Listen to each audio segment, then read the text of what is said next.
My heavenly home is bright and fair, I feel like traveling on. Nor pain nor death can enter there, I feel like traveling on.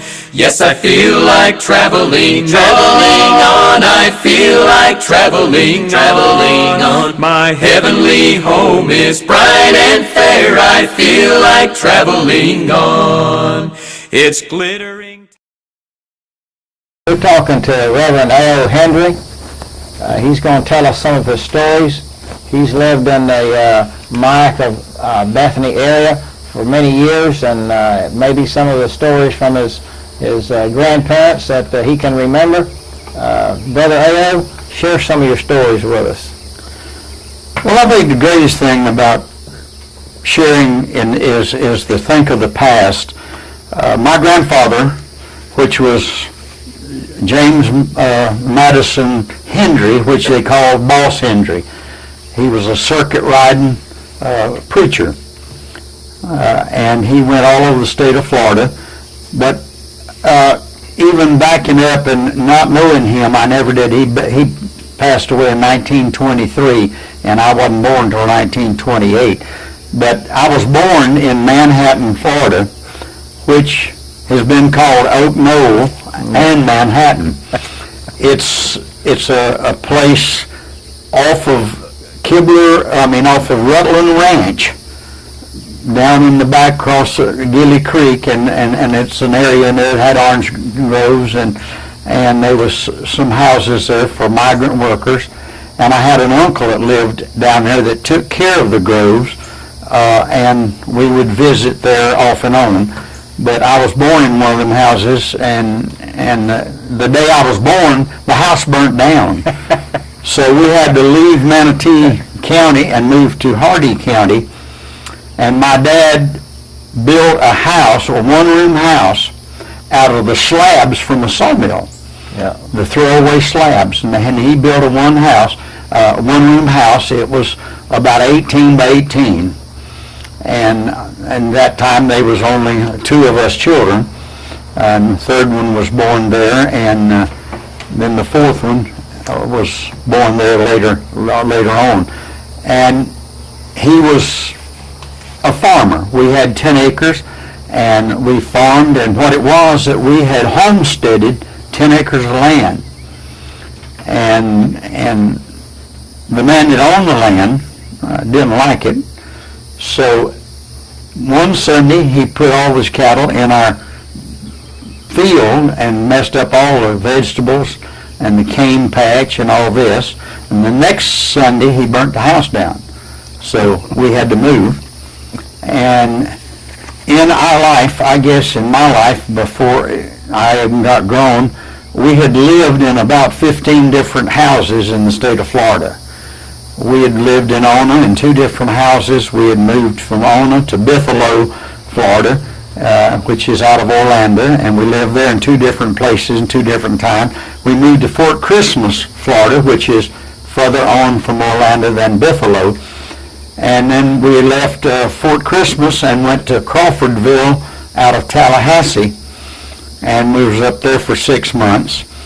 And the old funny thing about our life of changing, it said we moved so much that Dad would come home and say, we got to move. Our cow would get on the truck and turn around right up against the wall, and all of our chickens would lay down and cross their legs to be tied so that while we put them on the truck, and then all of us kids had to ride on top of the furniture. There was no place else for us to ride but up on top of the furniture. And I said it was an exciting thing. And then we moved to Kramer Island, which is out of Belglade, and stayed down there for a while. And he down there farmed in Devil's Garden with a group of men that was farming in Devil's Garden. There was nothing in Devil's Garden except farms then. Now the Indians and different people have moved into to Devil's Garden, and we would go down there and see him and all this type of situation. But life that we lived was one that everywhere we went, it was a poor existence in a sense of being a migrant worker.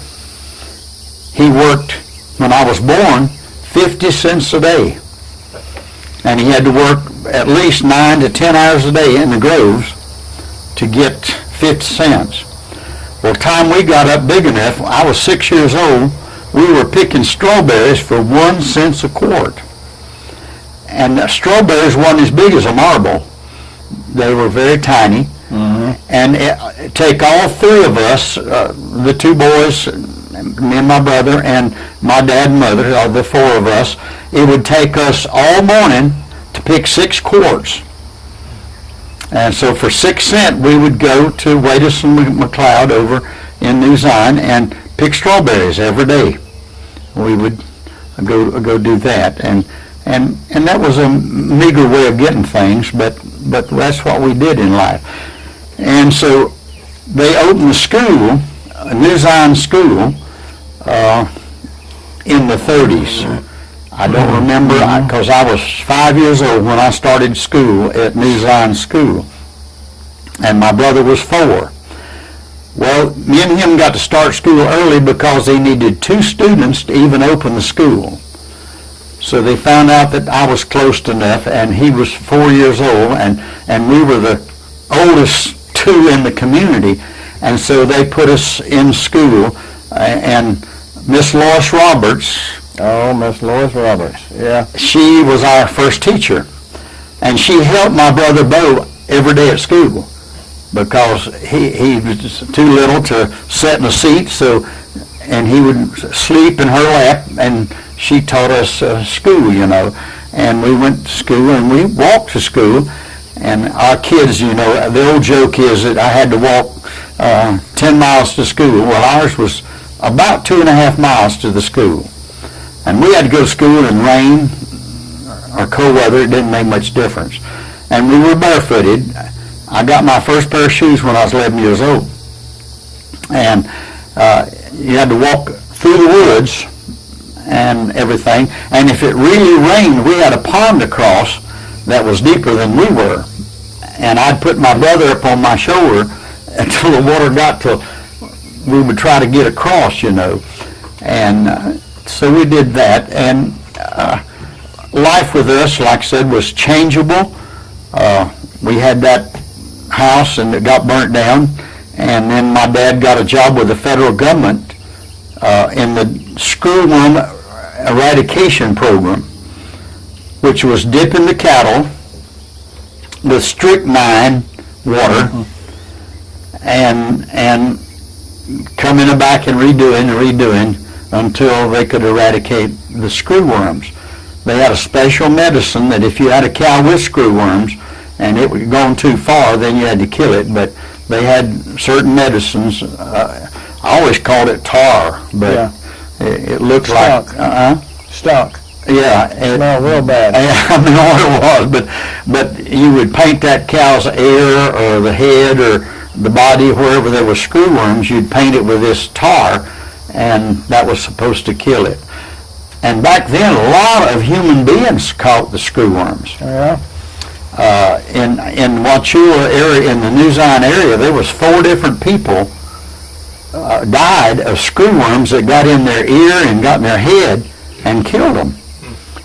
Even though they doctored and everything, but you couldn't dip them with that strychnine because just going through their hide would kill them anyway. So, it was a situation.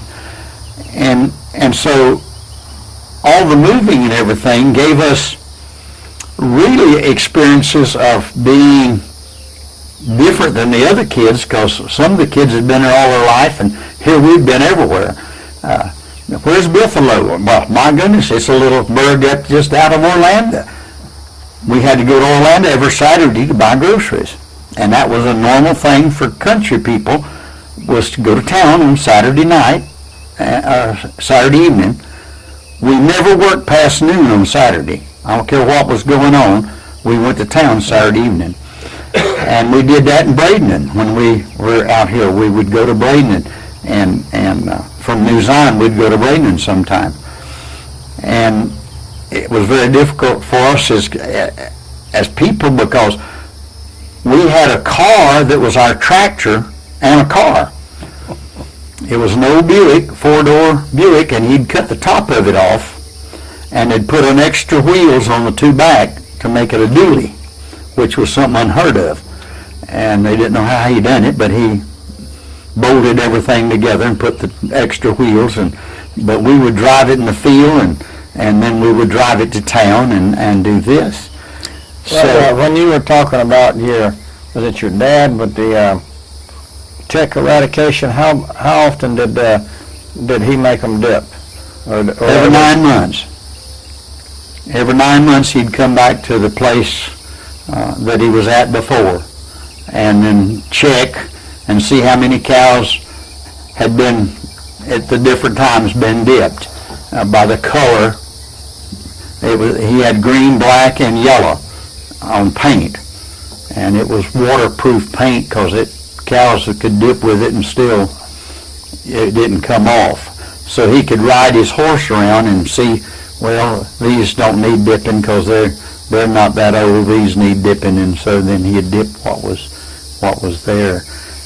And we did this for 5 years of traveling around the state, of dipping and doing that, and then and the cows you could dip to get the ticks off of them, but the deer they had to shoot. Yeah, they had to kill all the deer because you couldn't dip the deer. I mean, you couldn't catch them to dip them, so you killed every deer you saw. Because it was called deer eradication time. If under the government thing was deer eradication in Florida. And so wherever we went, it was in Crawfordville, out of Tallahassee.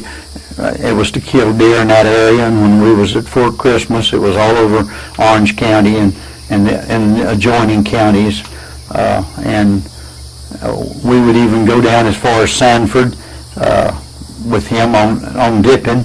They had a big dipping vat down there out of Sanford, out on the St. Johns River, and he would dip in that area. Every 9 months we would go to that area. But in those areas we wouldn't move our residence because Fort Christmas and Buffalo was close enough to Sanford and Orlando that we didn't have to move, but he'd have to go and check the cows and dip. And on the weekends, then we would, or when school was out. And the thing about our schooling was, growing up, is we had strawberry schools. You were out November, December, well, actually December, January, and February. You were out of school, and then you went to school March, April, May, and June. You went to school in the summer and was out in the winter to pick strawberries, and they called them strawberry schools. And that was one of the things that we grew up with. And I never did go to school in Myakka City, but I visited because I had an uncle that owned one of the school buses that hauled the kids to school. And so we would go over and visit them if our school was out and their school was in. I would go to school with my cousin. And you know Doyle Duncan. Yeah. Well, that's my first cousin. And his dad was I didn't know that. Yeah, his dad was the one that owned, Harry Duncan owned the school bus. And Lloyd Duncan and him and their sister was all my relatives, and we visited them over there and go to school with Doyle.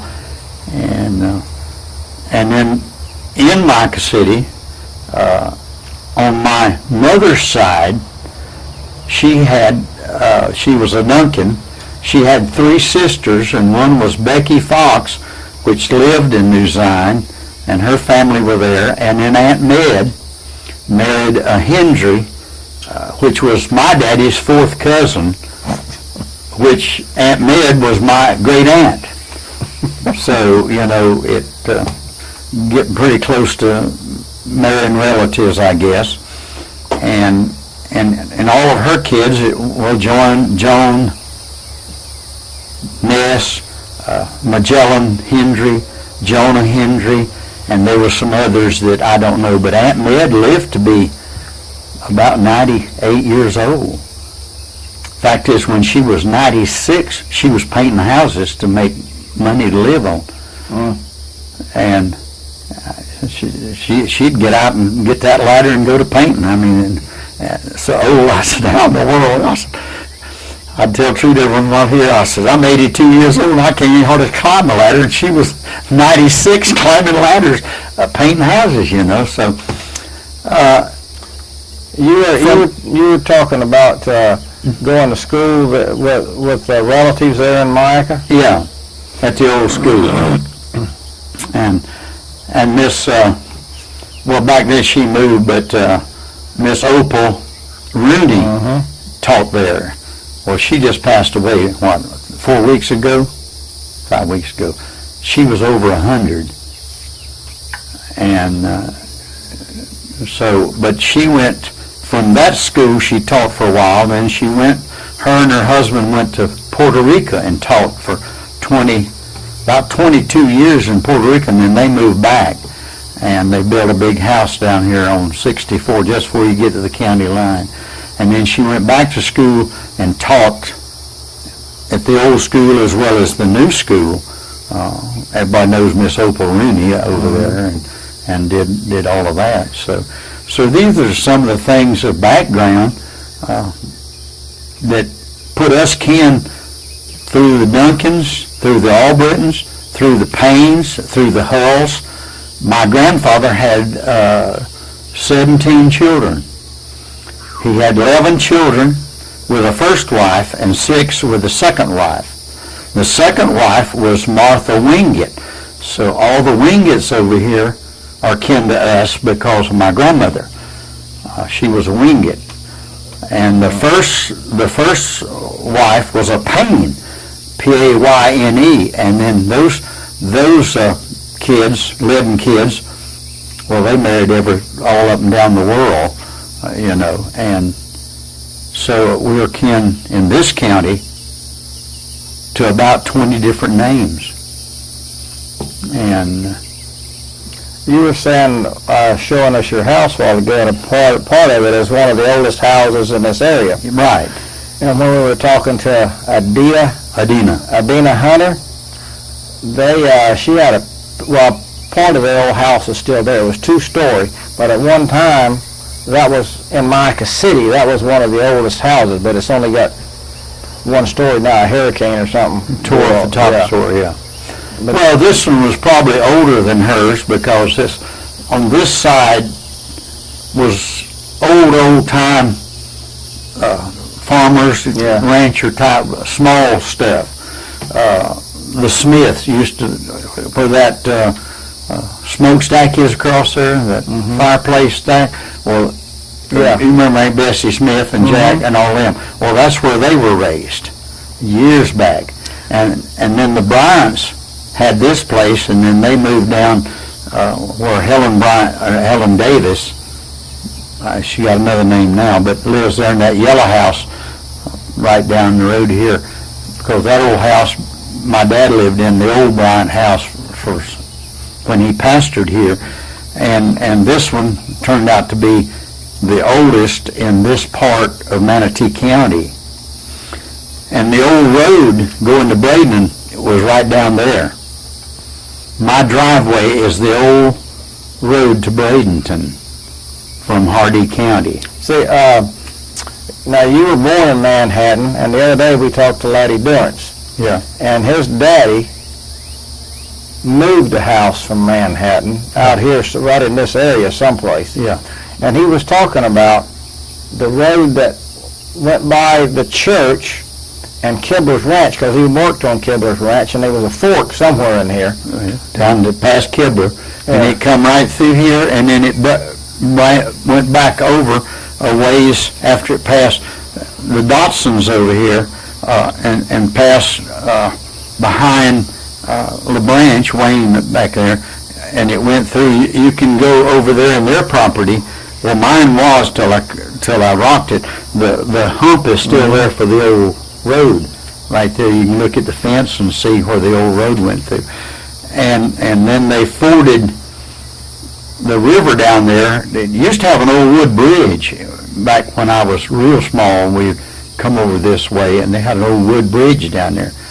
And the old road, 675, used to be right side Well, fact is, the lake covers part of the old Yes. 675. Yes. And the Suggses all live right there in that little corner of that area there. And they were, man, there was a slew of them Suggses. I don't know, I mean, really, Yeah. a bunch of kids, and they all live right there. And then the Wingets, Garrett Wingett bought this place way back, even before the 50s. And then he built that house down there where Gene Wingett lives now. That's the old Garrett Wingett house. And When you were born in Manhattan, and but you moved around. Now the railroad came through Myakka City until about sometime in the 30s, and you were born in 28. Were you around here at that time, or were you all out around was in New Zion. New Zion? but we took the old 9-foot road, which was dirt, Yes. from our place to go visit the Duncans over there in Myakka City, and to visit Aunt Med.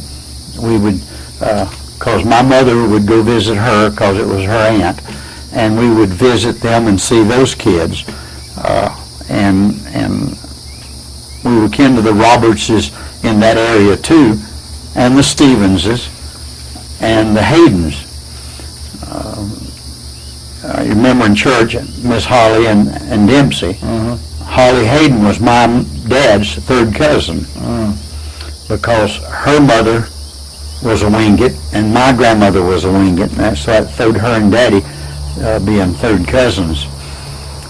So Granville is my fifth cousin, and all the Haydens are through that area. So by being born in this area and living in this area, we are kin to, well, now probably 30% of the people, but back when I was in the early years before we got a lot of out-of-staters and out-of-counties, and people started moving to this county from other states. This county was a very small county because in Bradenton, all of the main town was on that one street. Yes. And you had on that street, you had your clothing stores, you had J.C. Penney there, you had Woolworth, you had everything right there, and you had a theater, and the only theater in this area was right there on that side street there on 13th, I think it is. So we would go there and visit our uncle because he had moved to town from Myakka City, because they'd got to where the county took over the school system and was going to transport their kids, so he just went to town, and he sold Fords down there for, I guess, 20 years before he died. And the old Ford place was right side of the Pink Palace, the old Ford place there. And in the Pink Palace, they used to have a little restaurant there. It was a buffet. In 1946, when I got out of the service, I went to work for Kraft Food Company and ran in a truck from Tampa to Naples 3 days a week. And every day I would try to make it back there by 2 o'clock from Naples, so that I could get because we could get a buffet all you could eat for 50 cents. But Boy, howdy. But even 50 cents, I was earning 35 cents an hour, so you were spending 2 hours of your salary to eat dinner. But I could eat dinner, wait and eat dinner in there, and not have to have breakfast nor supper, because time I got back to my house, it would be 9 o'clock at night, so you didn't eat. So I'd eat a big meal there at that little old buffet place. And in Myakka City back in those days, Clell Lindsay had that big store, which is, I guess it's just living houses now. I don't know what it is, but it's the big 2-story house there, right down from the school, sitting right on the corner. At one time they had a hardware store in there some time back, but Clell Lindsay had a grocery store in there with a filling station He had two of those pump up. You pumped it up by hand into a glass, and then you pumped how many gallons you wanted in that glass, and when you got through, then you unhooked it and put it in it. Gravity fed it into your car, you know. And him and Dad were very close people. And then my dad built a house, and he built the house when he was blind. And people don't understand. He would take, his wife would tell him, he wanted, say, 12 foot. And she said, there's 12, and he'd take a nail and his square, and he would mark that with a nail. He'd take his skill saw in his fingers and guide the skill saw down that mark on the 2x4s and siding and stuff like this. And that's Alice's daddy and my daddy, but they live there in the house right where the health department is now. And In Blaine? no, in Myakka City. Oh, okay. Yeah, he lived right side the singing tabernacle. Yeah. That big old tin building Yes. is a singing tabernacle, and Yes. it can't be sold. It's in limbo from, I don't know, Yes. forever and forever and forever. They did sell part of the land to Barbara Anson for her office. So we've been involved that way over there, visiting him and being there. And he pastored Myakka City Baptist Church for 4 years. And then when he went blind, he went down to Mount Ephraim, down which is Pine Level, and he pastored there 13 years. She would read the scripture, then he would preach the sermon. And so he did that until then. He just had to give it up too, because he got physically where he couldn't get around with diabetes. And he passed away in 1968, but I was pastoring in Wauchula then at Northside Baptist Church. And I came to Bethany as pastor in 1973, February 1973, and I resigned in September 2009. But I was gone 6 years in between. I was gone from 94 to 2001. That's when you tried to retire. Well, it wasn't that. That's when I lost Kay. Our baby daughter passed away there at church, Yes. and I mentally could not handle it. I didn't call it retirement. I just told them I had to resign because I could not preach. And I went from there to Onika. I missed one Sunday, and Onika needed a pastor, so I went over there for 18 months, and they found a pastor. And then I went to Kensington Park in Sarasota for 3 years till they found a pastor, and then I went to Limestone for about 18 months. So I was gone about 6.5 years, but I preached the whole time I was gone. It was not a retirement. This time it should have been a resignation instead of retirement, but physically, with everything that was there of trying to keep up, I couldn't. I could preach, but then the time I got to the preaching part, I was so sick I couldn't function. So I finally, through the men's prayer and everything, said, maybe it's best to just go ahead and retire. And so I did, only because of illness, because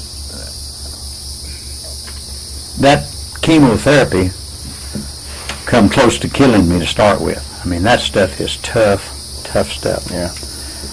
And I was 270 days in the hospital in those 4 years. And 97 days of it was 24 hours a day you was taking chemo. Those chemicals, and sick, so sick. I always say sick as a buzzard. This was always a term my dad used. Sick as a buzzard. And always thinking, a buzzard ought to be sick because all they eat is something that's dead and done rotted, so to speak, and so he'd always say, man, I'm as sick as a buzzard, and so that kind of stuck, of saying that was it. And then when I got prostate cancer and had to take 48 radium treatments, that thing just burnt me up. I was, from my belly button down to parts of my leg, I was just scorched and peeled and everything. That stuff just burnt you up, and and all of this, and then through my heart trouble. In fact, it's just 2 weeks ago it's been 4 weeks ago now. I had 7 heart attacks. I had 2 of them here, 1 on the way to town, 2 in the nursery room, and 2 in my hospital room before they could do a catheterization. They found 4 inches of my main blood vessel full of blood clots. Never in their history had heard of it. He says, cause a blood clot, usually if it gets in your blood vessel, it either goes to your heart and kills you, or it goes to your head and kills you, or something. Well, I had 4 inches of it. Well, they didn't know what they was going to do. He said first he was going there and see if he could vacuum it out. But he said if one little bit gets out, he said, smallest pencil lead. He said, if it gets out and goes to your heart, he said, it's over with, ain't nothing to do with it, So he put me on 2 days of blood thinner in bottles. I took about 18 bottles of blood thinner until you was just about bleeding. You could touch yourself and bleed, man. And did another catheterization, and it was clear. God, and the old doctor, he was from Egypt, and he said, I've never seen a miracle in my life. And my doctor in town, he said, well, that's what happens when you're around Preacher Hendry. He's full of miracles. He said he's a walking miracle from all the illnesses and so forth that he's had. And when you think about it, illness or life, if you don't have a positive attitude, you're wasting your time. Amen. Yep. Positive about every step you take. I'm going to take that step. I'm going to force myself, if I have to take that other step. To keep going. And that's what I told them in the hospital. They would say, how come you're so happy? I said, 2 reasons. One, I'm glad to be alive, and the second, God is keeping me alive for some reason. You got Jesus in your heart. Well, that's what I said, And they'd say, well, I still don't understand. I go to church, I'm a Christian, but if I was laying there, I would be griping. I said, why? What does a gripe bring you? Really, what does a gripe? You can complain about things, but what does it accomplish? You feel bad when you get through because you didn't win. Well, wasn't your dad and your grandfather preachers? Yeah, and 2 uncles. 2 uncles. Yeah. You didn't have a chance but to be a preacher. That's what they always, Opal, Alice's mother, always said. She was going to pray and pray and pray till I surrendered to preach. Well, I surrendered to preach in 1955, and I know it was because of urging of prayer from other people and God. But I had just signed 6 years in the Army when I surrendered to preach. But I had a job that did not require much time. Sometimes I'd work 1 day and I'd be off 3 weeks. I was in a milk factory and for canned milk. Well, if they were running for me, I had to be there. If they was running for the public, I didn't have to be there. So me and the preacher there in Visalia went over to another little town and built a church from the ground up. Put the foundation, the blocks, the floor, the walls. We built the church. And my dad came out to run a revival, and during the revival, the Saturday before it started, a bunch of men and my dad and all of us, we put the roofing on that thing. And otherwise, me and him drove every nail. Where was this? Visalia, California, and it was Cutler, the town. And then when I left Visalia, I went to Modesto to be with Swanson Turkey to buy 1 million pounds of canned turkey. and I was running the turkey can, I was working that, and then I pastored Trinity Baptist Church while I was in Modesto, because they didn't have a pastor, and so I pastored it for 7 months, and then they transferred me to Denmark, and then in Denmark I preached in Norway, Sweden, Finland, Spain, Yugoslavia, and Denmark, and then I went back to Yugoslavia to run a revival, and we ran 6 weeks at 20 different churches. 3 days here, catch a bus, 3 days for the 20 churches.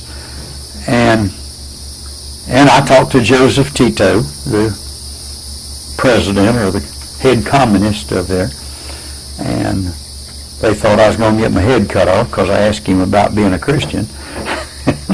And he said, well, we don't believe in religion here in Yugoslavia.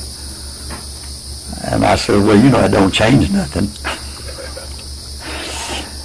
And, things like that has been my joy. And the 30 years I was at Bethany, I pastored Bethany for 30.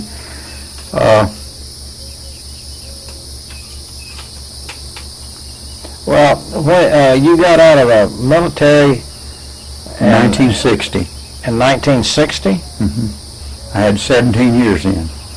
Then I spent 2 years in National Guard there in Fort Worth, because I didn't have a college education, so I went to college in TCU. And I started in 1960, and I went there 4 years and got my bachelor's degree. But I had to work too, so I worked. My schedule, I left the house at 6:30 every morning, drove a school bus, went to classes at 9 o'clock, got out at 3 o'clock, went to my house, ate my breakfast, dinner, and supper, changed clothes, drove the school bus till 5 o'clock, went to the bank at 5 and worked till 1 o'clock in the morning, and sometimes later. And then I come home and I'd sleep 2 hours, sometimes 3 hours, do my school homework, and then get up and go the next day. And this was 7 days a week. And on Sundays, sometimes we'd drive 250 miles to preach. A little old church or something needed a preacher, and the school seminary would say, well, you want to go down and preach? Sure, I'll go down and preach. And so we'd pack the girls up, and we'd drive that 250 miles. I'd preach the morning service and evening service, turn around and go back to Fort Worth. And so pastoring, I've been a minister since 1955, July, second Sunday in July 1955. I surrendered to preach, and I preached there at that church. And then when the church we built, they wanted me to pastor it while I was there, but then I didn't have but 3 weeks of that, and then they moved me to Modesto. And anything else I can, whatever, that's just the background. And, was it your grandfather that moved around Florida as a preacher? Yeah, he was a circuit riding preacher. Circuit riding preacher? Yeah, he rode a horse. And sometimes he'd be gone. What they did back then was he would be at a church every 6 weeks, and he'd stay there a week. He would marry everybody that needed to get married. He would have the funeral for everybody that died while he was gone, and he would preach that week, and then he would move to another church. And my grandfather named Arcadia. James Madison Hendry, Uncle Boss, or Boss Hendry, named Arcadia after Arcadia Albritton, a little girl that lived out in the limestone Castile area. He stopped there on the way. He had a sawmill that he moved to, plus preaching. Other people run the sawmill. And he moved his sawmill down to Fort Ogden, and he stopped at their house to spend the night, and it was his birthday. And so this girl, she was 15 years old, baked him a cake. And they baked the preacher a cake, and he said, well, when I get settled, I'll name the community after you. And so when he got to Fort Ogden and the area of Arcadia, he named it Arcadia. That's how, and that's in the history books. And that was your grandfather, Boss Hendry. Hendry. Mm-hmm. And my uncle, John Hendry, was the first man that started an association for Baptists in the state of Florida. He started the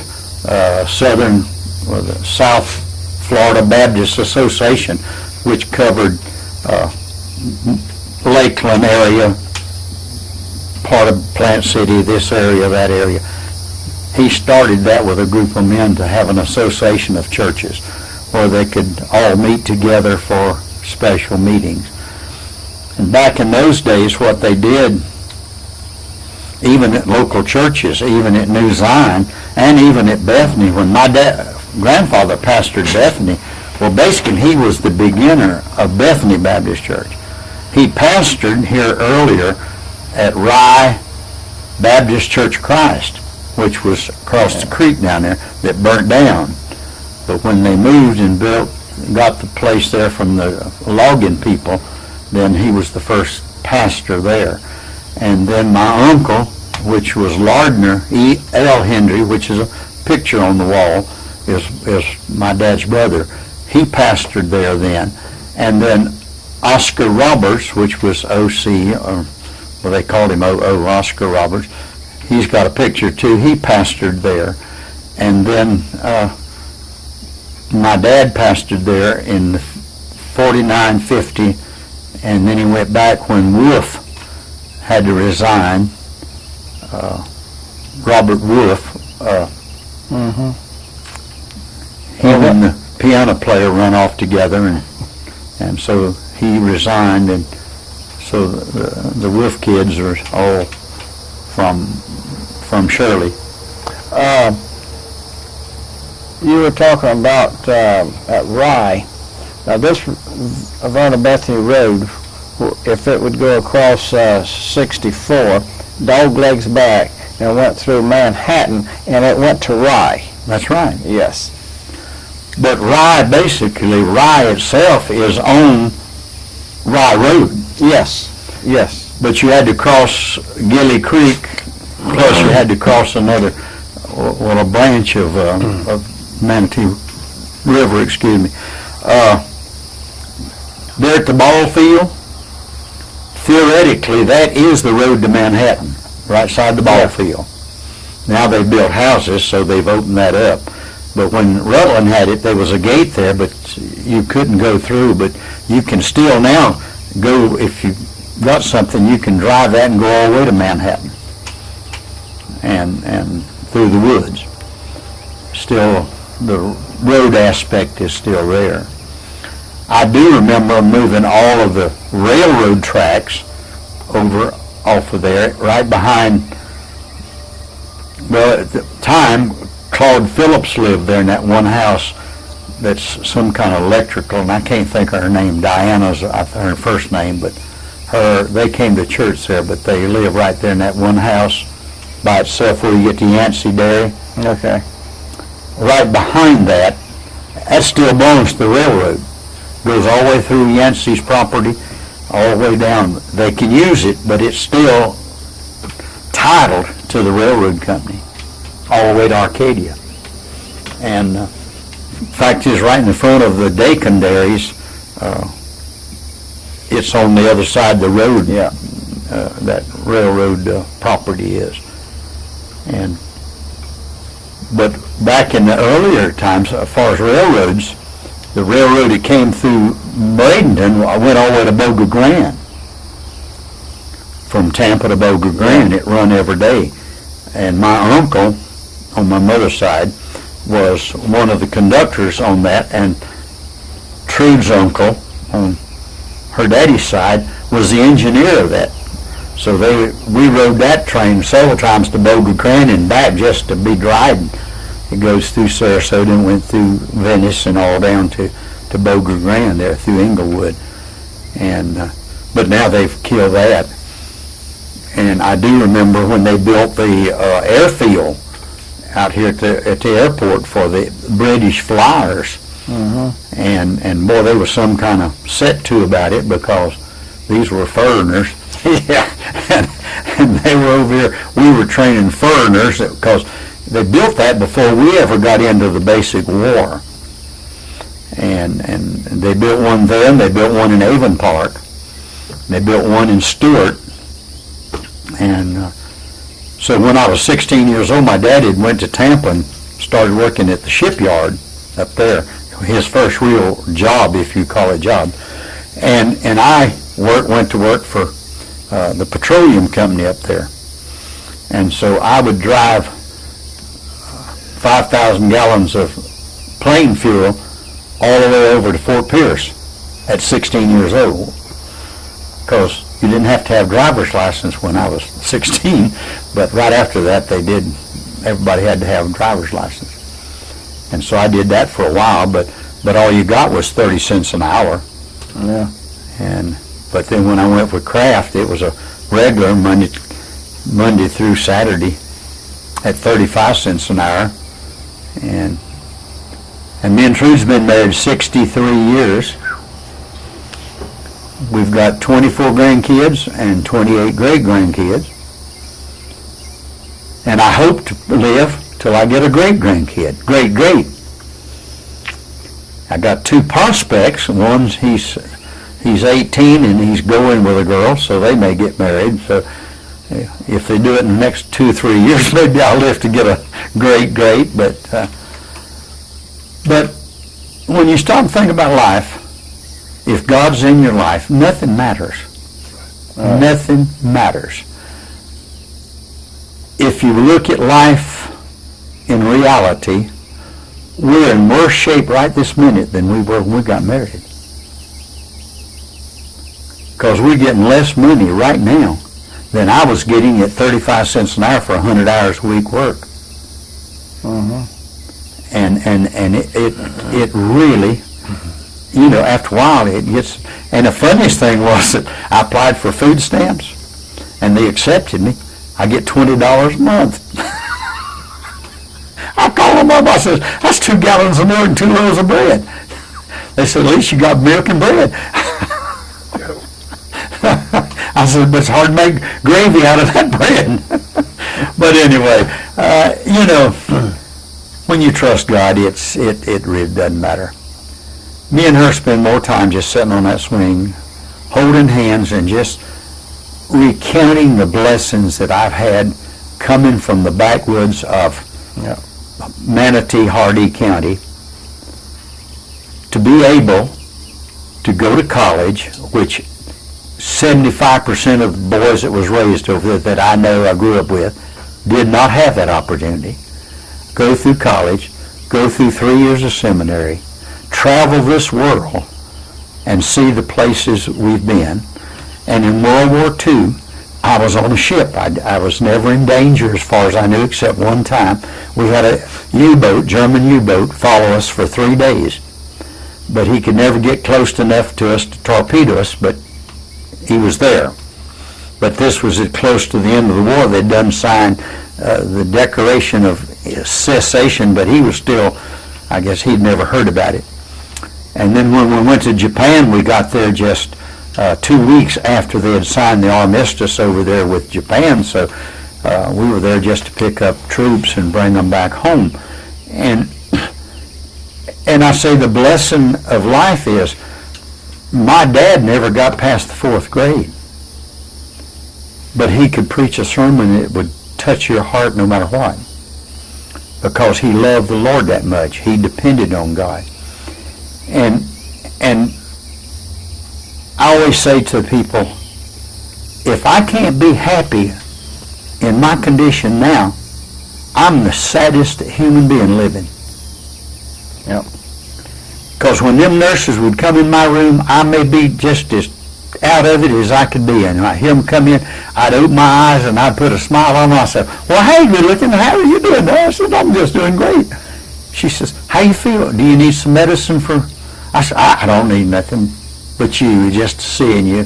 It made my day, And the doctors would come in and I'd be just as happy, and most of them are Indian. And, but you talk to them about Jesus. 3 nurses accepted the Lord. One come at 3:30 in the morning. preacher, you asleep? Preacher, you asleep? No, I'm not asleep. It's just 3:30 in the morning. You know. And she says, I've been thinking for days and days and days, when you talk to me, I need to know more about Jesus and how to get him in my heart. And so she accepted the Lord right there beside that bed, and two others over the period of time in the day would come and talk to me about it. And one was a Mormon girl, and she says, well, they'll probably throw me out of the Mormon church. I said, yeah, but you're a Christian, you're going to heaven. You know, things like this. And even the two doctors finally admitted, you know, God is in control of everything. Why worry about it? And I just count my blessings, and truly always when I get a little bit down, just like this morning, just before you got here, I got a call about the house. Well, probably, he said, probably in a year and a half, 2, they're going to come get it. So I said, well, I can't help that. You know, I just can't make the payment. And he said, you mean you can't make $1,000 payment? I said, well, I could, but that's out of $1,100. That don't leave me much for electricity. And he said, oh. I said, yeah, that's just how it is. And he said, well, you know, then we might have to repossess it. I said, when you want it, let me know. I said, it's God's house. It's not mine. I said, he gave me the strength to build it. He provided the materials, and him and Rodney Potter got more in this building than I have. Because he'd call me up and he says, I got a whole stack of plywood here that I can't use. It's been out in the weather. Part of it is water soaked. And I said, bring it on, buddy. And we'd all this outside siding. Some of it was bad. So when I first got it up, I sprayed it with you know, that spray stuff, water seal, and it took out the water marks, you know. And so I can sing, Jesus loves me. This I know, because the Bible told me so. And mean it. And mean it. Amen. And mean it. And live it. And everywhere I go, I want people to know that I'm going to the Lord. And I guess the hardest 2 times in my life is losing my daughter at 30 years old. But I've had the joy of help raise the 2 girls, and now they got 2 kids apiece that we can just dote on and love. And well, the one, she's just getting ready to go to Germany for 3 years. And this is about to pull her teeth, I'll tell you what. 3 years without seeing those, because we go to Alabama about once a month. And we say, how are you going to make it? I said, I can buy a tank of gas. So we're going to Alabama. And she's going to Germany for 3 years, and she'll be here probably Friday. She's got 2 cars, and she's got to bring one to me so I can take it to Orlando to ship to her in Germany, and the other one she's shipping out of Atlanta. We've got to go up there. In fact, I got the memorial service for homecoming. First they wasn't going to let me do it, but then they said I could. So I'm going to do memorial service, and then we're going to leave here right after the service and go up to her place and take her to Atlanta. You got any more questions? I'll sit here and talk to you, and you ain't very much to say. You did very good. That's what we were needing to know. Well, some of the facts. There was one thing that you might be able to show some light on is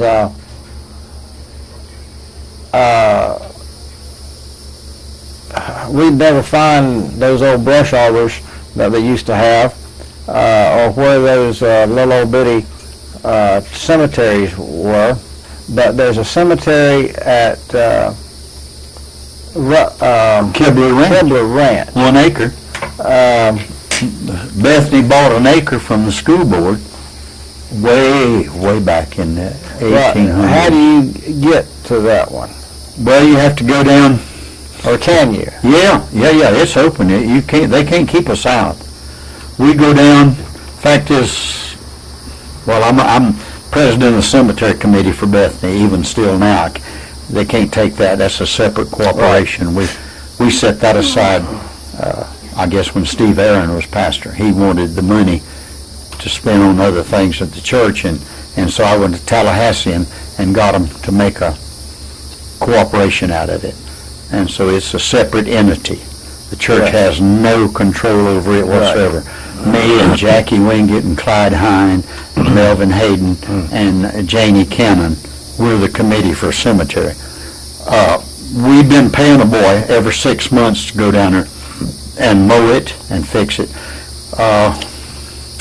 About 20 years ago, we went down and put a fence around it. Fenced it all up. I guess even when you were still here, a bunch of the men went down one Saturday and we fenced it. And fact is, I forgot who gave us the wire, but anyway, it's one of the ranchers. May have been Tommy Kibler, I don't know. But we fenced it and to keep the cows out of it. Up until then, the cows was just going, and it's in all the basic headstones are gone or damaged, and we've put them up and worked with them and tried. So you have to go towards Kibler instead of going into where the Kibler people live. You go straight through that gate there, and it has to be unlocked all the time. It's got a chain on it, but it's not supposed to be locked. And then you go right through it down side the river. And when it floods, the river does flood that cemetery. Do you go down the road up to Kibler's barn? Yeah, well, sort of. Turn off at 64 and going up to his barn, but go right side of all that. And there's another gate there where some other land had been sold in there on where Kibler did it, or before Kibler ever had it. So you don't turn before you get to the... No, you go straight through that field or right through that gate towards the river, and it's down in there. Well, like you're going down the driveway, stay on the right-hand side? Yeah. And there's a gate down there? Yeah, in a fence gate. And it's got a chain on it, but it's you can open it and close it and go down there, and it's easy to find. I haven't been down it in 10 years, I guess, because of my illnesses. But Jimmy Herndon or Melvin Hayden right across the street knows it. We're through. But Melvin can take you down there and show you exactly where it's at. And the fact is, he is going to try to mow it every 3 or 4 months, bush hog it or something. I told him I'd take my Kubota down there, but I don't have a trailer or nothing now.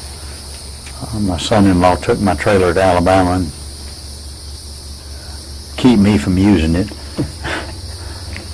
They tried to take everything so I wouldn't work. Well, that won't work. No, it hasn't so far. But well, we appreciate your time and your reminiscing and telling us. My love is for y'all. It's for the area. Half my life has been spent right here. We thank you. Pastoring. I can think about all the people that's come through this church, that's gone to other states, other places. We got a guy that's down several years. Every time he's down here, he works at Super Center. He's from Ohio, and he'll come to church here, but last time he was down, I wasn't pastoring, and I saw him down there. He said, "What happened?" I said, "Well, I just got too sick to carry the load."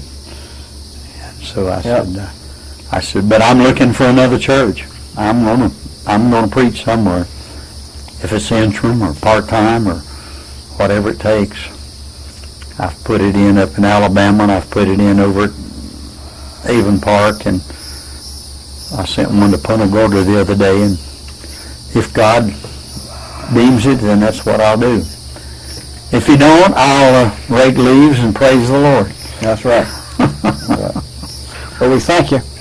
Oh, it's my pleasure, my pleasure. Towers the sun outshine, I feel like traveling on. That heavenly mansion shall be mine, I feel like traveling on.